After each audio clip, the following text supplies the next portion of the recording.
Mayroon pang question? Mayroon tanong? Dad, Mike. Okay, Mike.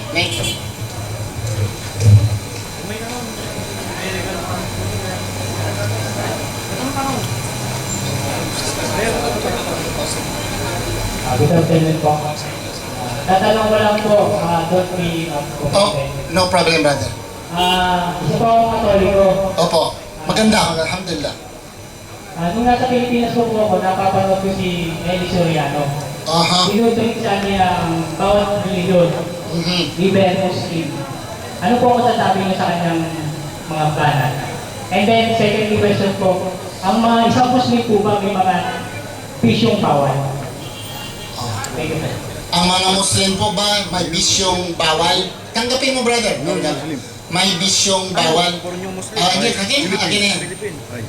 So, brother, pag sabi mo pa lang na bisyong bawal, pag sabi ko lang bisyo, bawal na eh. Pag sabi may bisyo po bang bawal? Kasi kung ganun pala, may bisyo na hindi bawal. Sa Islam, lahat ng bisyo, bawal. Okay, lahat ng bisyo. Ano bang bisyo? Babae, sigarilyo, inom, ano pa, sugal, mga bisyo yun eh. So, hit-hit, marijuana, mga bisyo yun. Sa Islam, lahat ng bisyo, bawal. Tungkol naman kay Soriano, brother, mahirap manghusga. Ang sabihin ko na maimpirno ito si Soriano. Dahil hunos, sa huling hininga niya, maghinulsul siya sa Bisaya pa. Magbago siya, mag-repent. Ano bang repent? Magbabalik loob siya. So it is wrong in Islam to give prejudgment to a person who is living. Yung bang buhay pa. Permo yan.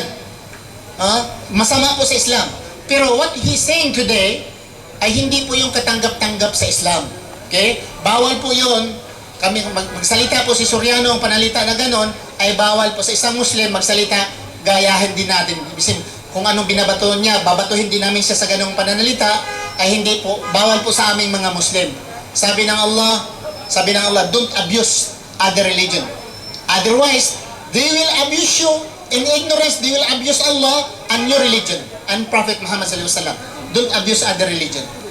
So, sa Islam po, bawal po mag-abuse ng tao. Kung sabihin lang kung ano ang Islam, tanggap po namin, pero hindi naman kami na gano'n. Wala kaming reaction. Okay, follow up prayer.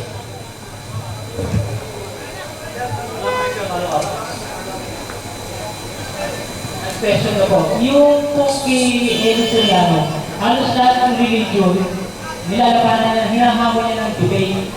Is Muslim hinahamon na po ba ni Soriano ng debate? Hindi lumaban. Kung hinahamon man po, papatulan po ba ito ng isang Muslim? Brother, ang hobby ko.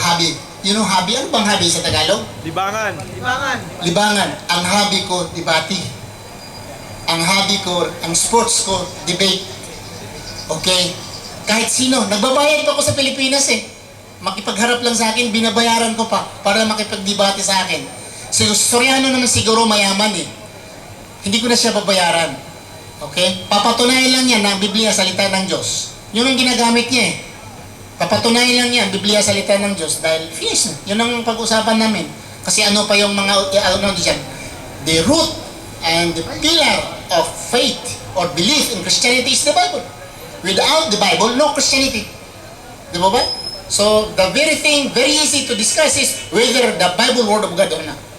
So, kung si Christian, ilagay naman ito na sa YouTube, Mr. Soriano, ano mang sinasabi sa iyong pagkatao, ay hindi ko yung papansinin. Papansinin ko lang kung ikaw makipagdebate sa iyo, hindi dahil sa iyo, dahil sa iyong mga membro. Para makuha ko yung mga membro sa mga bagay na ibang nahisalaag sa Cebuano pa, nahisalaag. Yung mga panalita, miyadadag kay sa Marano pa, miyadadag. Di ang katawan pa na ito, sabi saya. Miyadadag. Yung nawala ba, naligaw. Makipag-usap ako ni Soriano dahil po sa kanyang mga membro. Dahil naawa po ako sa mga membro. Okay? Lalo nito si Kibuloy. Naawa rin ako. Kasi magaganda pa bang mga babae at bata pa. dala-dala ng mga tinapay, kakanin-kanin. Tapos, nako, padala lang pala ni Kibuloy. Si Kibuloy ng aeroplano, pang yaman. Tapos ikaw nga ang tulungan eh. Dahil wala, halos pudpud ng chinilas eh. Tapos ang pawis-pawis, ang pira niya. Hindi kami magsalita ng ganyan. Masama yun. Ang tulungan natin, yung mga mahihirap. Huwag nating tulungan yung mga mayaman. Mayaman na si Kibuloy. Di ba ba? Ang binta nyo dito, ibigay mo lang sa mga mahirap, may reward ka na sa Panginoon. Ha?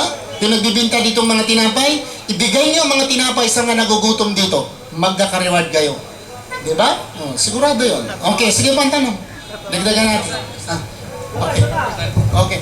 Ay, magtanong tayo. Bisaya.